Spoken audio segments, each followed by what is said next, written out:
જય માતાજી। તમે કોઈ પણ કાર્ય કરતા હોય, ધાર્મિક હોય કે વૈજ્ઞાનિક, તમારે તે માટે તેમની માન્યતા માટે વિજ્ઞાન જાથા રાજકોટ જયંત પંડ્યાનું સર્ટિફિકેટ મેળવવું પડશે અને તેમની માન્યતા મેળવવી પડશે, તો જ તમે સાચા કહેવાશો, તો જ તમારી શ્રદ્ધા સાચી કહેવાશે। નકર તમને અંધશ્રદ્ધા અને અવૈજ્ઞાનિક તરીકે ચિતરી દેવામાં આવશે।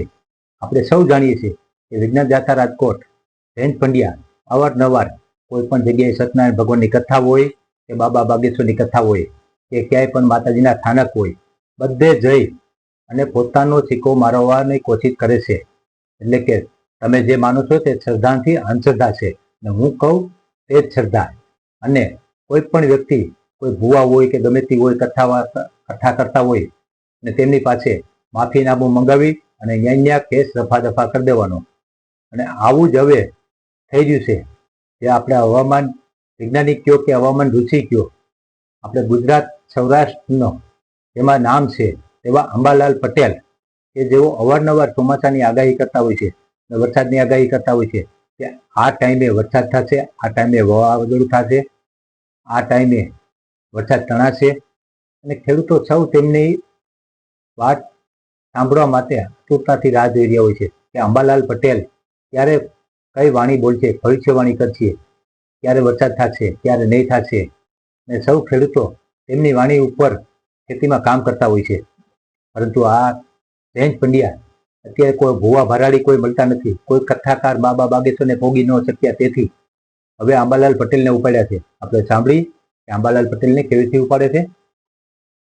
છેલ્લા અમે 20-25 વર્ષથી અંબાલાલ પટેલ છે, માત્ર ને માત્ર બકવાસ સિવાય કાંઈ નથી। એની વારે ઘડીએ દર વર્ષે એનું વાવાઝોડું ઊભું જ હોય છે અને પોતે જે બોલે છે એ લોકો સમજી શકતા નથી, જાણી શકતા નથી, એની પાસે કોઈ સાધન નથી।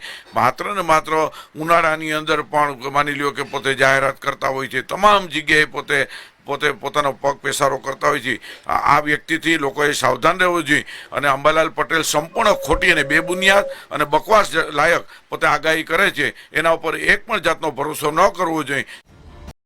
સાંભળ્યું ને?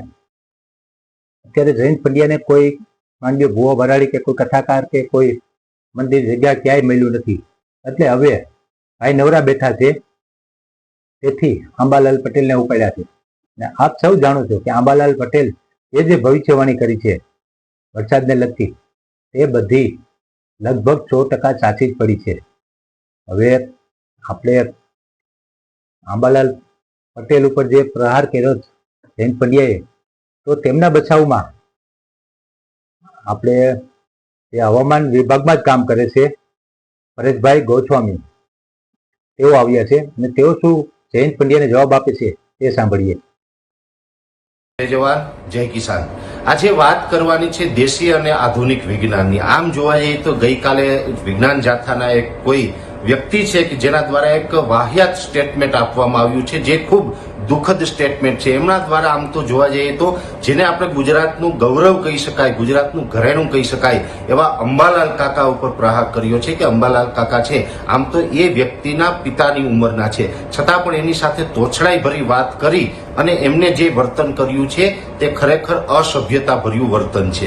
હવે અંબાલાલ કાકા જે આગાહી કરે છે વરસાદની આગાહી, એ તો વર્ષો જૂની આપણી એક પરંપરા છે। આપણા ભારત દેશની અંદર જે વડીલો થઈ ગયા, ઋષિમુનિઓ થઈ ગયા છે, જે વર્ષોથી વિજ્ઞાનનું કામ કરતા આવ્યા છે, આજથી હજારો વર્ષો પહેલા પણ ઘણા બધા વિજ્ઞાનના જે સિદ્ધાંતો આપ્યા છે એ આજની તારીખે આધુનિક વિજ્ઞાન છે એને પણ માન્ય રાખવા પડે છે। આપણા જે વડીલો હતા, અમુક જે ઋષિમુનિઓ હતા, સંત હતા, એની જે વિજ્ઞાનની ખોજ કરી છે ત્યાં સુધી આજે આ અમેરિકાનું જે નાસા છે એ પણ નથી પહોંચી શક્યું। દાખલા તરીકે આપણે હનુમાન ચાલીસાની અંદર છે કે જોગ સહસ્ત્ર જો જન પર ભાનું લીલ્ય તાહે મધુર ફલ જાનું, એટલે કે હનુમાનજીના પરાક્રમની જે એમાં એક વર્ણન કરવામાં આવે છે એની અંદર સૂર્ય અને પૃથ્વી વચ્ચેનું અંતર બતાવવામાં આવ્યું છે, જે તુલસીદાસ ગોસ્વામીએ એક વૃક્ષ નીચે બેસી અને આજથી 1400 કે 1500 વર્ષ પહેલા પૃથ્વી અને સૂર્યનું જે અંતર બતાવ્યું હતું, નાસા પણ સ્વીકારે કે એ એટલું જ અંતર છે। એટલે જે વિજ્ઞાન છે એ આજે લગભગ હું માનું કે અમુક વર્ષોમાં એનો જન્મ થયો છે, પણ આપણા ઋષિમુનિઓ હતા, સંત હતા, એ પહેલેથી જ મોટા વૈજ્ઞાનિકો હતા। ખાસ કરીને અંબાલાલ કાકા જે આગાહી કરે છે એ ભડલી વાક્યોનો વધારે એમાં ઉપયોગ કરે છે। સાંભળ્યું ને? પરેશભાઈ ગોસ્વામી સાચી વાત કીધી કે આ જૈન પંડ્યાનું વિજ્ઞાન તો 100, 200, 500 વર્ષથી આવ્યું છે, પરંતુ આપણા તુલસીદાસ થઈ ગયા જે તેમને રામચરિત માનસ રામાયણ લખી ને હનુમાન ચાલીસામાં જે વર્ણન કરવામાં આવ્યું છે કે આટલું સૂર્ય અને પૃથ્વીનું અંતર છે, તે જ અત્યારે નાસા સ્વીકાર કરે છે કે જે તુલસીદાસે 500, 400 વર્ષ પહેલા જે અંતર બતાવ્યું હતું તે અત્યારે અમારે સ્ટીક અંતરમાં આવે છે. તો જયંતભાઈ પંડ્યા અત્યારે જે આંબાલાલ પટેલ જે કહે છે કે આ દિવસે વરસાદ થશે, કાલે વરસાદ થશે, મહિને વરસાદ થશે, 2 મહિને વરસાદ થશે, તે 100% સાચું પડે છે. અને જો આંબાલાલ ખોટા હોય તો તમારું વિજ્ઞાન બતાવે કે કાલે ક્યાં વરસાદ થશે. કેમ અત્યાર સુધી વિજ્ઞાન બતાવી નથી શકતું કાલે શું થવાનું છે, કઈ જગ્યાએ વરસાદ થવાનું છે, કઈ જગ્યાએ વાવાઝોડું આવવાનું છે? એક બે લગભગ 4 કે પરાય વરસાદ આખો ઉનાળો પડ્યો, બરોબર, મહિને 15 દી વરસાદ આવતો હતો. આંબાલાલ પટેલની આગાહી હતી કે આખો ઉનાળો વરસાદ આવવાનો છે, તો વરસાદ આવ્યો.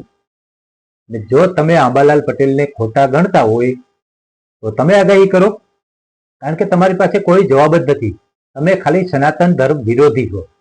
હિન્દુ ધર્મને કેમ નીચો પાડવો તે જ તમારું કામ છે.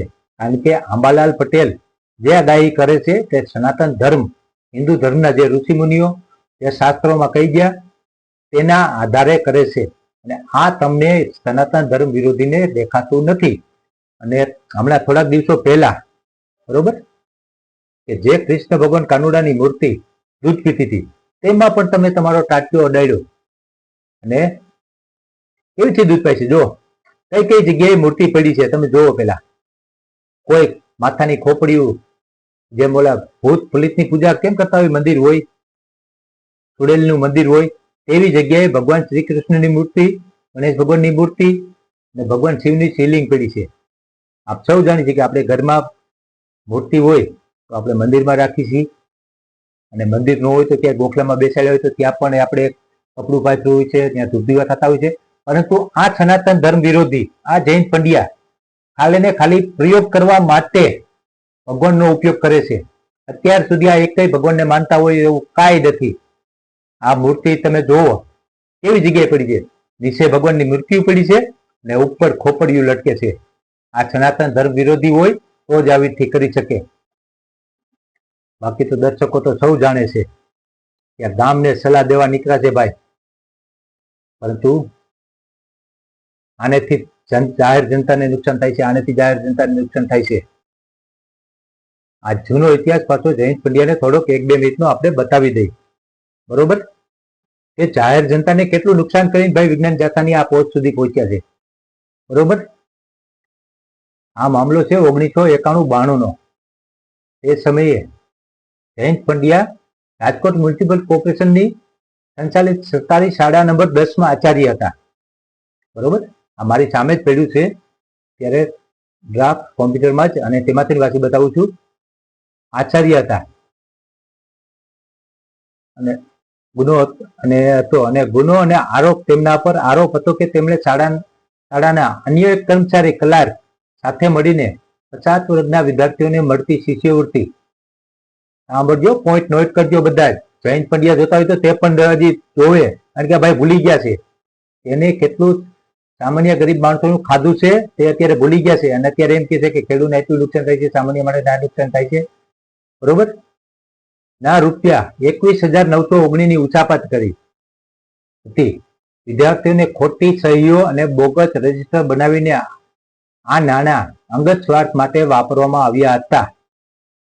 જોયું ને, જે ગરીબ લોકોના વિદ્યાર્થીઓ, ગરીબ માણસોના વિદ્યાર્થીઓ હતા, છોકરાઓ હતા, ગરીબ વિદ્યાર્થીઓ હતા, તેમને મળતા પૈસા 21,919 એ ન દીધા અને બીજે વાપરી નાખ્યા. ને તે પછી ભાઈ ઉપર કેસ થયો, બરોબર, ને તે કેસ 27 વર્ષ ચાલ્યો. બરોબર, આ 91-92 ઉચાપત કરી અને 27 વર્ષ, અને કલમો કેવી લાગી ખબર, 420. આપણે સૌને કહીશ ને ત્યાં તો 420 ને ઝીણી દિયાની છે. બરોબર, તો આ જૈન પંડ્યા ઉપર 420 ની કલમ લાગી, અને 420 ની કલમ ઉપર તેમને 7 વર્ષની સજા થઈ, પરંતુ ભાઈ સજા થઈ એટલે તાત્કાલિક ઉપલી કોર્ટમાં કેસ પાછો રીઓપન કરાવ્યો.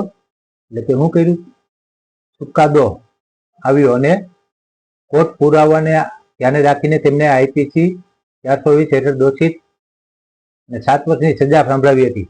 અને ભાઈએ તરત જ પછી ઉપલી કોર્ટમાં કેસ પાછો રીઓપન કરાવ્યો, એટલે કે અરજી કરી કે મારી ઉપર અન્યાય થયો છે અને જામીન ઉપર છૂટી ગયા. તો આ કોર્ટનો એકેયનો ચુકાદો ભાઈ માનતા નથી, ભારતના સંવિધાનને માનતા નથી. તો સંવિધાનને માનતા હોય તો 7 વર્ષની સજા ભોગવી લે અને પછી સલાહ દેવા આવે. કારણ કે આપણે ઋષિમુનિઓ આપણો ઇતિહાસ છે કે વાલિયા લૂંટારામાંથી વાલ્મીકી ઋષિ થઈ શકે, પરંતુ વાલિયા લૂંટાર તરીકે જે તપસ્યા કરી, જે સજા ભોગવીને તે સજા ભોગવવી પડે ભાઈ, પછી વાલ્મીકી ઋષિ થવાય. તમે પેલા સજા ભોગવો અને પછી ગામને સંદેશ આપો કે આ શ્રદ્ધા છે, આ અંધશ્રદ્ધા છે. બાકી તો તમે ખબર જ છે ગામને કે અત્યારે વિજ્ઞાન જાથાની કોઈ વેલ્યુ છે નહીં. ગમે ત્યાં સત્યનારાયણ ભગવાનની કથા થતી હોય ત્યાં વિઘ્ન નાખવું, કોઈ કથા થતી હોય ત્યાં વિઘ્ન નાખવું. અને હવે કોઈ ભુવા ભરાડી કોઈ મળતા નથી એટલે અંબાલાલ પટેલને પકડ્યા છે. બરોબર, કરો કે અંબાલાલ પટેલ ઉપર તમે આમ તેવડ્યું તો, અને કાંઈ એક આગાહી કરી દો કે વરસાદ કેદી થશે. બરોબર, અંબાલાલ પટેલ તો આગાહી કરે છે. તમારામાં તેવડ હોય, તમારા વિજ્ઞાનમાં તેવડ હોય તો એક આગાહી કરી બતાવો એટલે જનતા પણ માને. બરોબર, જય માતાજી.